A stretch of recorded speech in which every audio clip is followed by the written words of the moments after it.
Welcome everybody. So today we have a very, a very nice topic, right?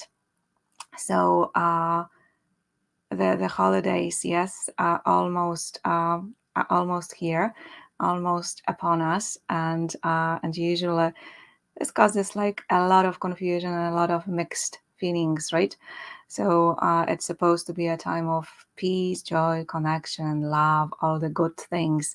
And a lot of good stuff is here, of course, but it is also for many of us a time of tension and stress and so many expectations coming our way and rush and getting things done and getting things to a certain standard.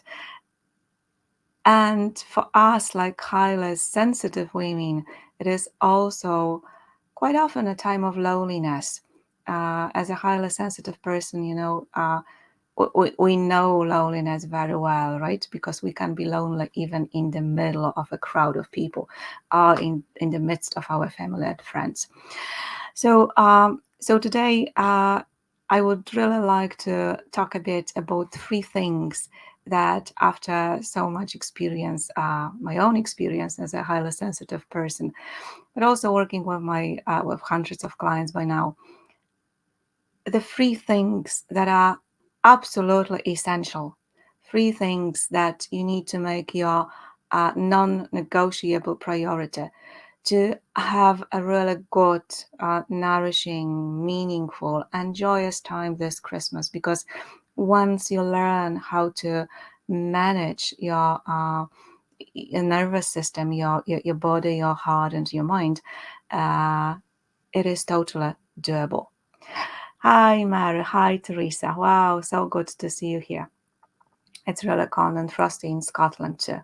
Yes, snow in parts, but not in my end yet. So, yeah, I'm waiting for this snow. It's really I know that like things get really paralyzed over here in weather like this, but kind of I have so many beautiful memories from Poland, from these like really white, cold Christmas days that I'm always quite happy when this happens, in spite of like all the inconveniences that happen with it as well.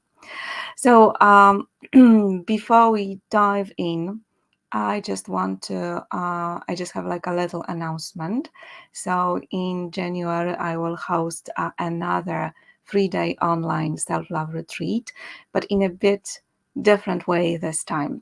So it's really my dream and my mission and my passion to help as many women as possible to make 2023 the year of self-love, like the year when we uh, truly, authentically, unapologetically start to treat ourselves with all the respect and compassion and kindness and love that we deserve, because only then we can treat others in the same way. Yes, so we always talk like self-love, but it is always like self-love and beyond.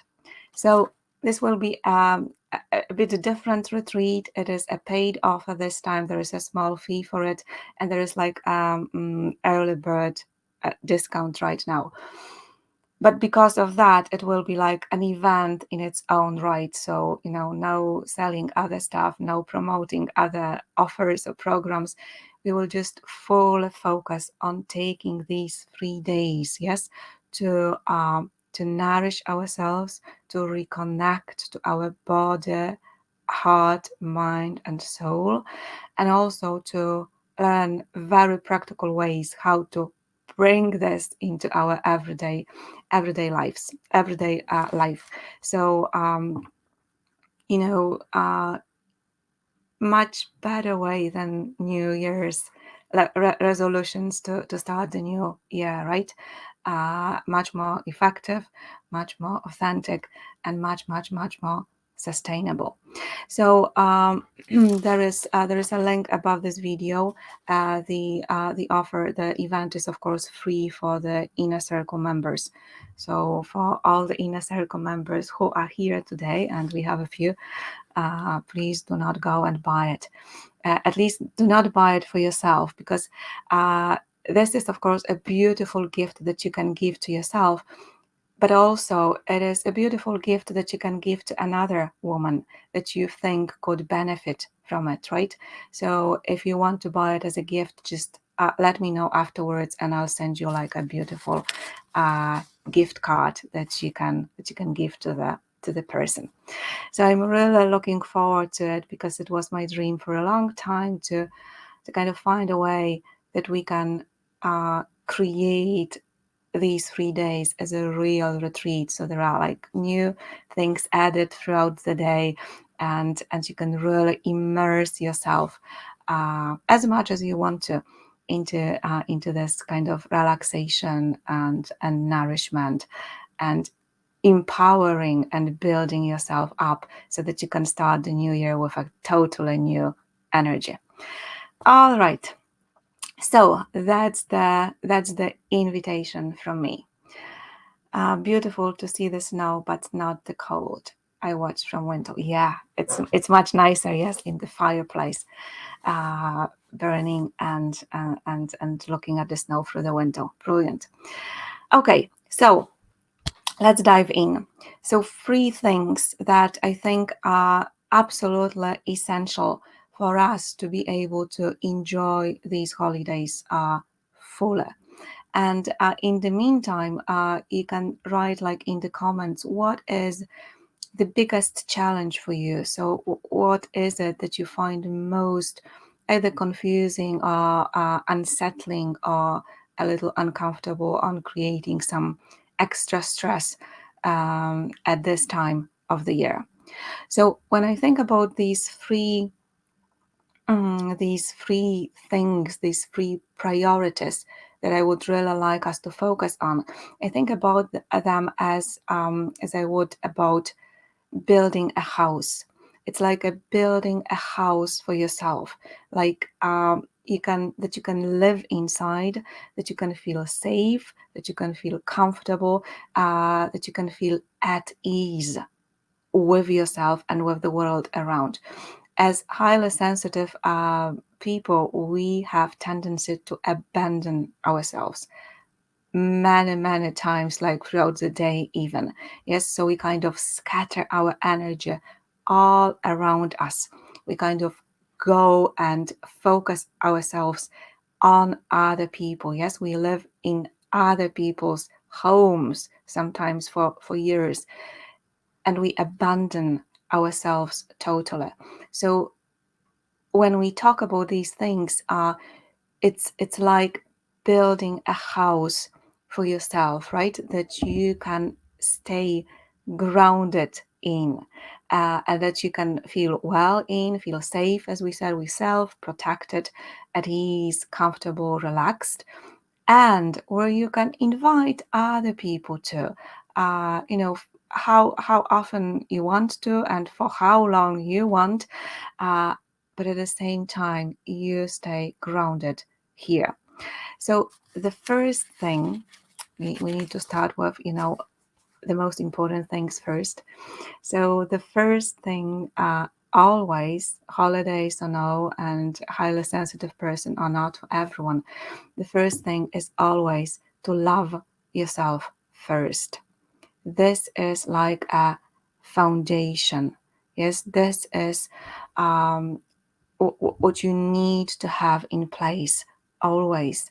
And it sounds like a cliche sometimes, when you hear kind of love yourself first, or just love yourself. It does sound like a cliche, I know. But for me personally, for the way I approach my work with my clients, for the way we are in the inner circle, it is very far from a cliche. Yes, it is. It is the way we choose to live our everyday life. We move, we breathe, we full embody self-love. Yes, it is. It is a very practical, a very tangible, and everyday choice that we make over and over again, and this is the foundation, in the sense that you need to have it in place if you want to have any quality of life. and if you want to be available to other people in your life as well.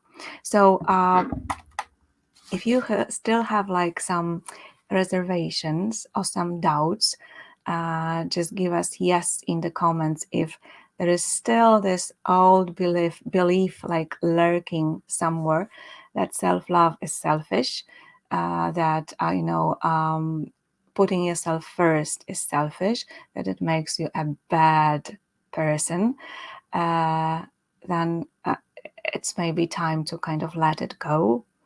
uh, it is all a big misunderstanding, and there is like a very easy experiment that you can do with yourself to kind of to prove it wrong. Just think of a time when you were really happy in yourself. Just think of a time when your heart was filled with love. Maybe when you were kind of just falling in love with somebody. That's always a good example. So anyway, when you were really happy and felt well in yourself. Now, how easy it is at moments like this to love everyone around. How differently you treat everyone around when you feel uh, filled with love yourself. And how different it is from all these situations, when you do something for other people because it's forced, you feel you have to do it, you feel you should do it, or you feel like anxious what will happen if you don't do it, right? This is a totally different story. So it is kind of a little experiment just for you to see that whenever you really are in good energy, whenever you really feel good in yourself, you kind of start to have much more to give to others as well. So that's the foundation. And yes, this is how we build a house. We need to have the foundation to make it all like stable, but then in order to feel kind of safe and protected and grounded, and at ease, yes, inside, you need to put all of these other elements in place. So the second priority is really to understand and learn very practical tools how to manage, how to take care of your very precious, but also very gentle nervous system. As highly sensitive person, yes, you have a very precious but very unique, but a very gentle or delicate nervous system. Yes, your nervous system is much more reactive than other nervous systems, right? So it means that it responds quicker and it responds much more intense to both positive and negative triggers. And then it often responds to small things that other people wouldn't even notice. So just let me know if you have noticed this. Yes, that's sometimes like a tiny thing that might seem irrelevant, totally irrelevant to other people. For you, kind of triggers a whole like avalanche of emotions. So this is your superpower, by the way. We're not going into this today, but this is your superpower. There's a lot of strength that is coming from having this kind of a nervous system. But um, but in terms of holidays, yes, if we want to keep it really focused, what is often coming up for so many of us during this time is what we have a nice label for it. It's over arousal. So it's that your system gets like overwhelmed very easily with too much noise, too much lights, too much people, too many people, too many things to do, too little time, too much uncertainty, too much change, too much unpredictability, too much alcohol, too much caffeine, yes, too much emotional tension, too much mental exertion, all these things because things get a bit different during holidays. all these things tend to very, very quickly overwhelm your nervous system. And the sooner you notice this, the easier it will be for you to manage this. And when your system gets overwhelmed, of course, yes, it goes into fight, flight, freeze, or collapse response. These are like the four options that your nervous system has at its disposal to kind of try to keep you safe and well through all that. So if you go into fight, you just become snappy, yes, and irritated, or you might have like a full anger outburst if you hold everything in for too long, right? If you flight, yes, you can feel sometimes that you just have to leave the space, physically leave the space. But quite often we run away in much more subtle ways. Like for example, we shut down a bit and stop interacting, stop participating so much. So we withdraw a little bit. Or we just get a headache. Yes, getting a headache is a perfect way of running away from certain situations. Or you can freeze. So that's like another thing that happens quite often. That kind of your system, for a moment, just shuts down completely, and you are not able to utter a word, right? So, and the collapse would be, when it's a total shutdown, total like zoning out, brain fog, confusion, not able to think, not able to function, not able to think, or even speak, right? So, I'm really curious. So let me know what is like your go-to response. What happens like most often in your case when you got overwhelmed? Do you go into fight, flight, freeze, or collapse? Like for me, collapse was for many, many years my kind of very typical response to all the situations when I had really a lot of overwhelm or confusion going on for me. And it there's like a beautiful, I'm just trying to find it here, there's a beautiful quote. I had it somewhere here. There is a beautiful quote that yeah, it comes from Sanober Khan, and it says, he writes, "Sometimes I think I need a spare heart to feel all the things I feel." Isn't it like, does it's like say it all? This is when how we feel, especially, at these moments when there's a lot of going on. Sometimes I think I need a spare heart to feel all the things I feel. Love this quote. So fight, we have fight and withdraw, and fight of withdraw from Teresa as well. Yes. Teresa, flight or withdraw. Yeah, that was mine one as well. So just to give you like a little example that happened, it was one of the most embarrassing moments in my life. It happened a long time ago when I was like really young, in my early 20s. I was invited to my boyfriend house to meet his parents for the first time, and I was crazy in love with him, and of course I wanted to make a good impression, and I was like a very self-conscious and anxious and girl at the time, and I blushed easily and I burst into tears easily. So I was like a textbook case of highly sensitive person without knowing what a highly sensitive person is. So it was supposed to be a casual meeting, but to my horror, it turned out to be like a huge family dinner. So you can just imagine my reaction. Yes, that was, my palm started to sweat and I was shaking like inside. And here, like, there was like a crowd of strangers, all like talking and laughing, having lots of fun together, and me, kind of a stranger, yeah, and I felt like I didn't belong at all. And I felt like I wanted to hide in the bathroom, and actually that might have like saved the day, but unfortunately I didn't.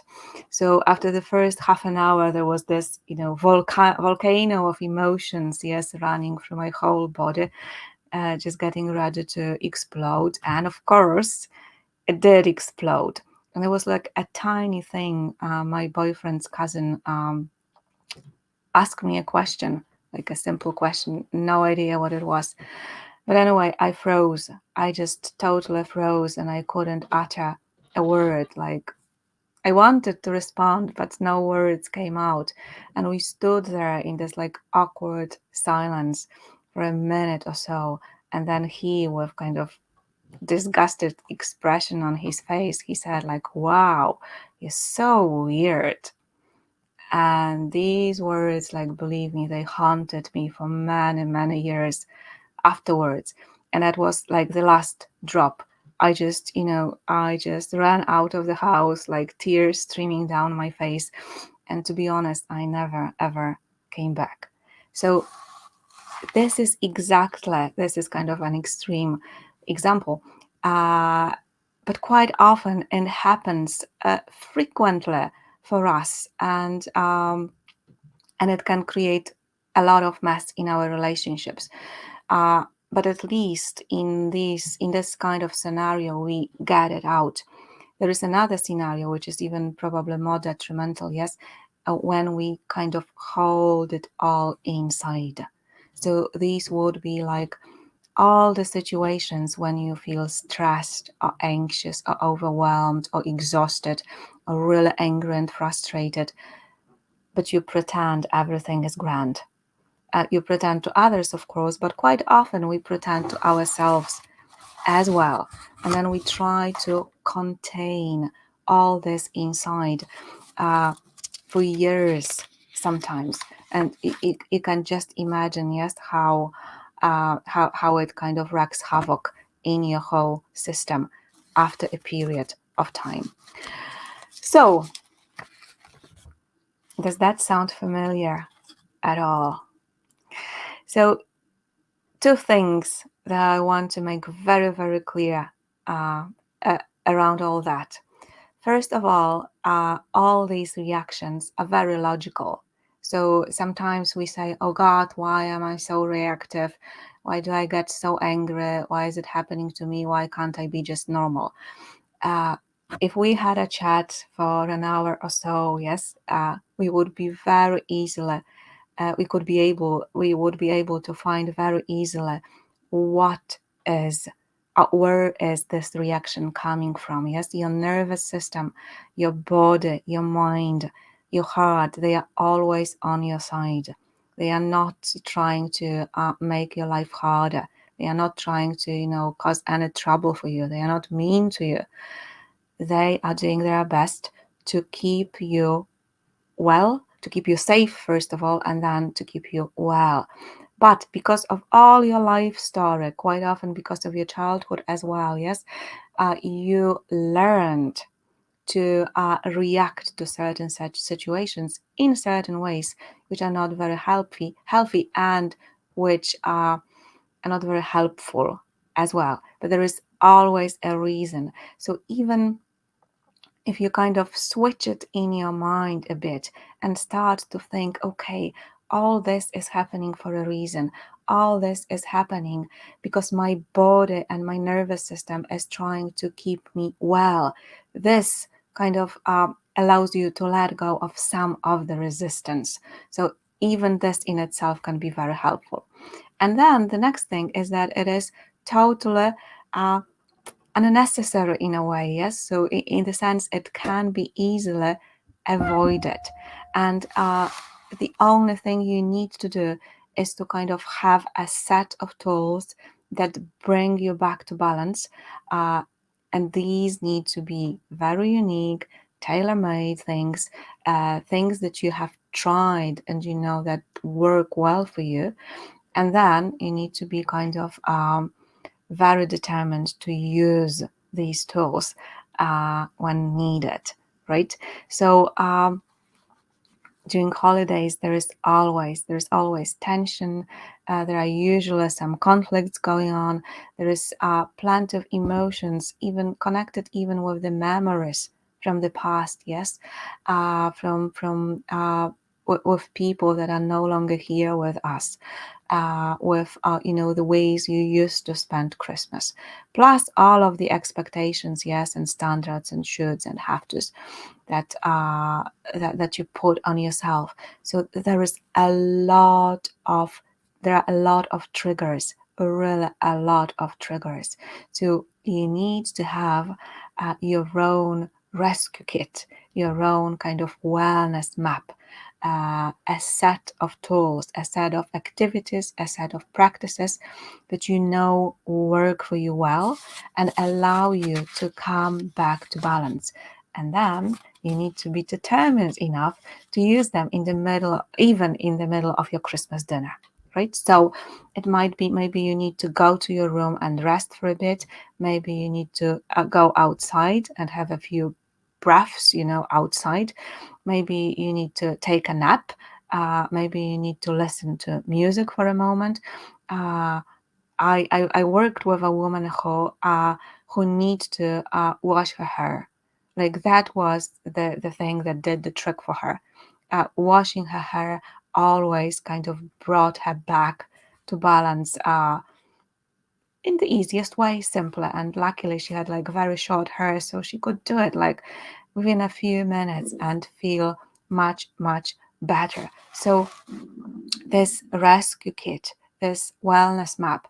Sometimes, and that's what we do in the inner circle. Yes, we build this toolkit. We try. We experiment with different methods, with different tools, so that we know better and better what works for us, what does the trick for us.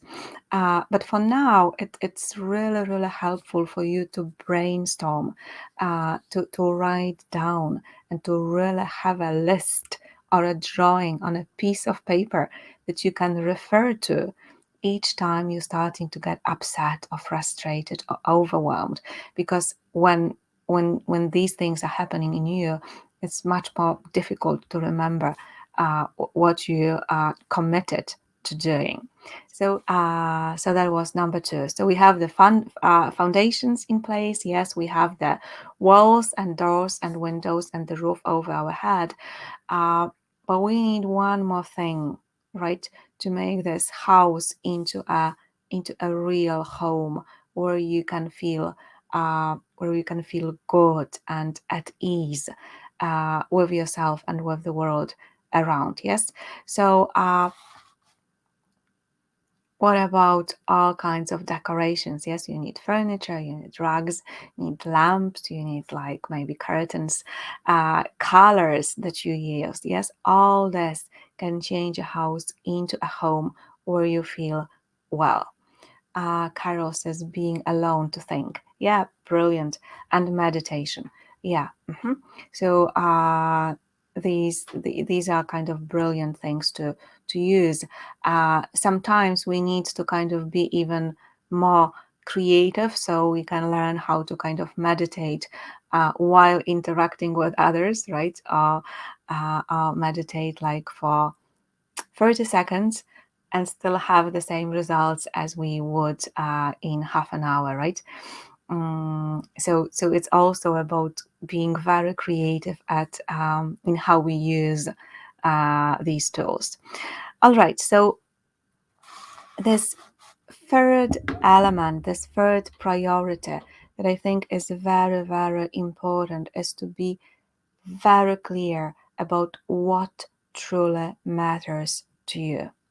So when holidays, yes, when holidays start, or even before they start, there is all these shoulds and have tos and expectations and things, and there's certain ways in which things should look like, or even certain ways in which we should feel like.